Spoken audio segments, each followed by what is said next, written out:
Salut, ça branche. Dans cette vidéo, je vais te parler de 5 stratégies pour doubler tes ventes en moins d'une semaine.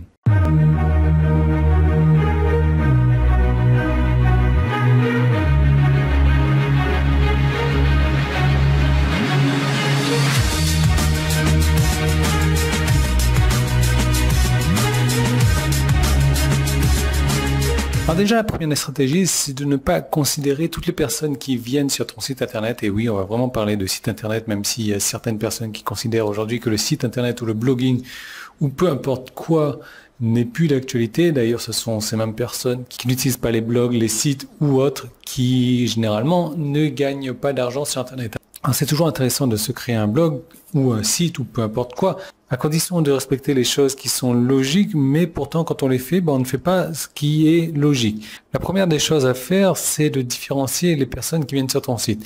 Les personnes qui viennent sur ton site pour la première fois et les personnes qui viennent sur ton site après, qui ont déjà vu ton site et qui reviennent là souvent. Une question simple à te poser, est-ce que tu fais cette différence entre ces deux types de personnes? Oui, non.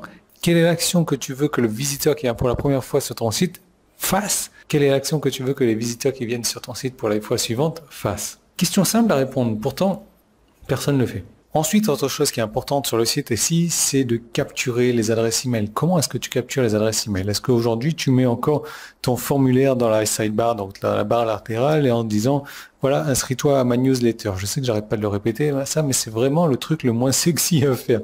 Inscris-toi à ma newsletter, personne ne veut ça. Comment est-ce que j'espère déjà que tu captures les adresses email de tes visiteurs. Si tu le fais pas, arrête tout de suite le marketing internet, tu gagneras jamais quoi que ce soit là-dessus. Ma question, c'est comment est-ce que tu captures ces adresses email? Est-ce que tu as des stratégies pour capturer ces adresses email? Qu'est-ce que tu mets en place? Quel est l'appel à l'action que tu leur fais? Quelle est la ruse psychologique? Est-ce que tu utilises des ruses psychologiques pour faire en sorte qu'ils s'inscrivent avec leur adresse email, qui te donne la bonne adresse email aussi?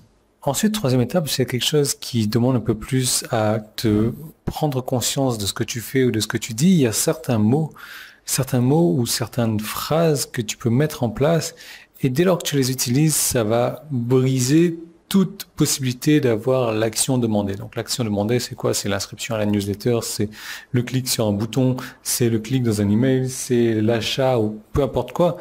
Mais tu vois, il faut vraiment surveiller le langage que tu utilises. Et il y a juste quelques petits mots que tu peux utiliser qui, ce genre de petits mots ne te paraissent pas dangereux pour toi ou te paraissent sans conséquence. Mais en fait, ça génère une réaction psychologique dans la tête de ton prospect qui fait que après, peu importe ce que tu vas vouloir faire, la vente, le clic, l'inscription ou autre, il va pas le faire. Donc, il faut vraiment prendre conscience de ces mots-là. Je t'en reparlerai un peu plus tard dans la semaine. Jeudi exactement. Donc, quatrième des choses, c'est l'effet de l'aveugle, l'effet sapin de Noël, si tu veux. Le truc qui reste dans le coin de la maison pendant 6 mois, 1 an, et finalement on se dit, il est déjà là 6 mois, 7 mois, 8 mois, on va pas l'enlever, on va le laisser là pour Noël prochain, quoi. Ça, c'est un truc qui est complètement dangereux parce que non seulement ça commence à faire partie des meubles de la maison, ça commence à faire partie des trucs que tu ne portes même plus attention, mais si toi, tu portes plus attention, mais que tu le laisses là parce qu'il est bien là et que je vois pas où est-ce qu'il peut être et si jamais je l'enlève de là, je vois pas qu'est-ce que je pourrais mettre à sa place. Imagine les visiteurs quand ils viennent sur ton site. Ça va être complètement la même chose pour eux. Donc si tu leur demandes, je reparle toujours de cette barre latérale, donc sur ton site, la sidebar. Si tu poses un truc là-dedans, dans cette sidebar, et que tu demandes une action bien spécifique, je vais te dire un truc, honnêtement, le visiteur ne regarde pas la sidebar. On ne regarde plus les sidebars, on en a presque rien à faire les sidebars, sauf si vraiment il est sur certaines pages spécifiques comme qui sont dans des espaces membres ou autres. La sidebar, il s'en fiche royalement. Donc, faut éviter de mettre des trucs là-dedans qui vont être considérés comme des meubles et qu'on ne va plus voir à force. Ça, c'est la quatrième des choses et j'en parlerai en détail vendredi. La cinquième des choses, c'est tu as deux différents types de personnes. Tu as 3 différents types de personnes qui viennent sur ton site. Les personnes qui viennent pour la première fois, comme je t'en parlais encore il y a quelques minutes, les personnes qui viennent là plusieurs fois et les personnes qui ont acheté avec toi. Les personnes qui ont acheté avec toi, voilà, elles ont une valeur qui est complètement hallucinante par rapport aux personnes qui sont venues plusieurs fois sur ton site, parce que ces personnes qui sont venues plusieurs fois, donc elles ont un intérêt, il y a quelque chose qui les attire sur ton site. mais elles n'ont pas encore acheté. Donc, tu imagines la puissance du truc. Et je te parle même pas des personnes qui viennent là pour la première fois sur ton site. Donc, il faut vraiment faire la différence entre ces trois types de personnes.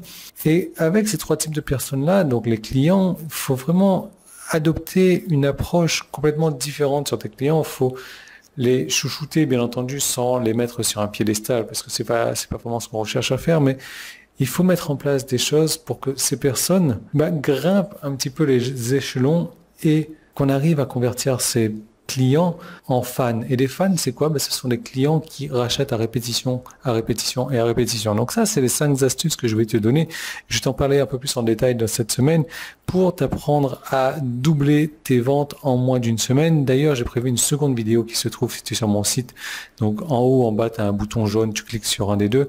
Si tu es sur YouTube, tu as un petit qui est là en train de s'afficher, tu cliques dessus, alors le premier dans la description.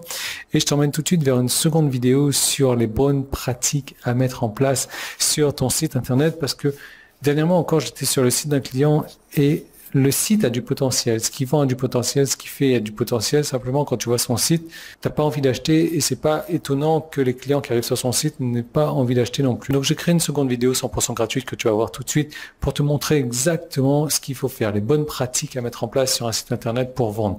Parce que tu vois, ce client-là, son site est bon, le contenu est bon, il y a beaucoup trop de choses sur son site, il y a des trucs qu'il faut supprimer. Et s'il fait toutes ces modifications en ne changeant rien d'autre, les ventes vont exploser. Donc je te retrouve tout de suite dans cette seconde vidéo.